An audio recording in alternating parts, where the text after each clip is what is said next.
तो झारखंड विधानसभा का चुनाव संपन्न हो गया। 23 नवंबर को वोटों की गिनती होगी। मतगणना पंडरा बाजार समिति में होनी है। इसे लेकर पंडरा बाजार समिति को सैनिक छावनी में तब्दील कर दिया गया। जगह जगह पुलिस फोर्सेस और सीसीटीवी से निगरानी की जा रही है। कैसी है स्ट्रांग रूम की सुरक्षा बता रहे हैं हमारे संवाददाता नैयर। सभा का चुनाव पूरी तरह से कंप्लीट हो चुका है। अब शुरू होगा वोटों की गिनती और हम खड़े हुए हैं पंडरा के स्ट्रांग रूम में। आप तस्वीर देख सकते हैं, पूरी तरह से पंडरा के स्ट्रांग रूम को सैनिक छावनी में तब्दील कर दिया गया है। सुरक्षा के लिहाज से 3 लेयर सुरक्षा कर्मी को लगाया गया है। पहले लेयर में केंद्रीय बल की नियुक्ति होगी और वही दूसरे लेयर में आर्म पुलिस की नियुक्ति होगी और तीसरे लेयर में जिला बल की नियुक्ति रहेगी। यानी कि हम कह सकते हैं कि जो सुरक्षा का जो स्थिति है पंडरा स्ट्रांग रूम में, वो एक तरह से कह सकते हैं कि यह अभेद किला माना जा रहा है और हर घंटे वरीय अधिकारी के द्वारा इनकी मॉनिटरिंग की जा रही है। अब तस्वीरों में देख सकते हैं सुरक्षा का पुख्ता इंतजाम किया गया है और साथ ही साथ जो मतगणना करने वाले कर्मचारी हैं उनके लिए भी कई दिशा निर्देश जारी किए गए हैं।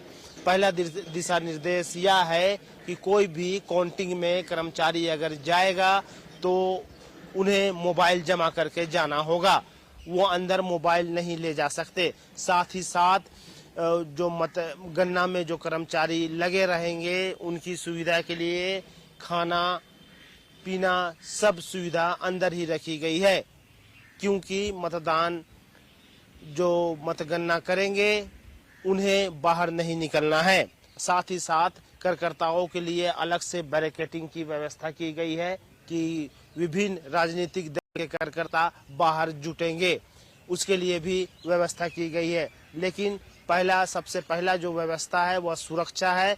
सुरक्षा को पूरी तरह से मजबूत कर दिया गया है। अब देखने वाली दिलचस्प यह होगी कि 23 तारीख को जब मतगणना शुरू होगी तब यहाँ का सुरक्षा किस तरह रहती है। कशिश के लिए रांची से अपने सहयोगी दीपक के साथ नैयर। तो पंडरा बाजार समिति से ज्यादा जानकारी के साथ हमारे सहयोगी नैयर हमारे साथ जुड़ गए हैं। नैयर, अब चुनाव संपन्न हो चुका है, अब 23 को नतीजे आने हैं यानी काउंटिंग होनी है। किस तरह की व्यवस्था रखी गई है स्ट्रांग रूम के लिए और किस तरह की सुरक्षा है, और नतीजे आने के बाद तय है कि उससे पहले भी सुरक्षा की आवश्यकता होगी और तुरंत जब नतीजे आते हैं तो भी उसको लेकर के सेंसिटिविटी फैली रहती है, क्या कहेंगे आप?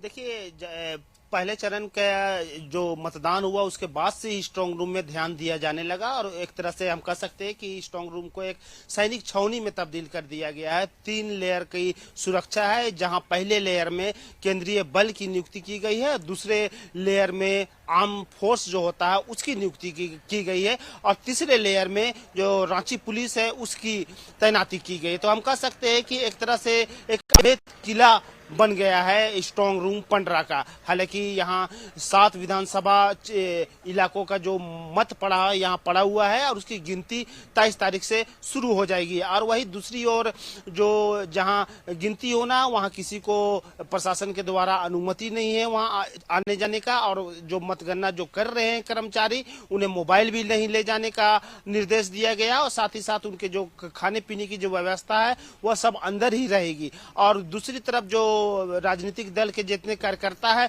उनके लिए भी व्यवस्था की गई है कि वो स्ट्रांग रूम से कुछ दूर में वो अपना खेमा लगाकर जो है वहाँ रह सकते हैं और अपनी जो पार्टी की जो गिनती की जो जानकारी है वो ले सकते हैं। तो हम कह सकते हैं कि एक तरह से स्ट्रांग रूम को अभेद किला या सैनिक छावनी में तब्दील कर दी गई है और साथ ही साथ हर 2-3 घंटे में वरीय अधिकारियों के द्वारा मॉनिटरिंग की जा रही है। सीसीटीवी की भी व्यवस्था है और साथ ही साथ जो पुलिसकर्मी यहाँ तैनात है उनकी खाने पीने की भी व्यवस्था उसी जगह की गई है ताकि कोई भी सुरक्षा कर्मी स्ट्रांग रूम के बाहर जाके खाने पीने का जो जोखिम होता है वह ना ले, वो अंदर ही सब कुछ उपलब्ध कराई जा रही है। तो हम कह सकते हैं कि एक तरह से कड़ी सुरक्षा व्यवस्था के बीच 23 तारीख को मतगणना पंडरा तो में बिल्कुल हम कह सकते हैं कि स्ट्रांग रूम को सैनिक छावनी में तब्दील कर दिया गया है। आप हमारे साथ बने रहेंगे, हम फिर से आपसे जुड़ेंगे।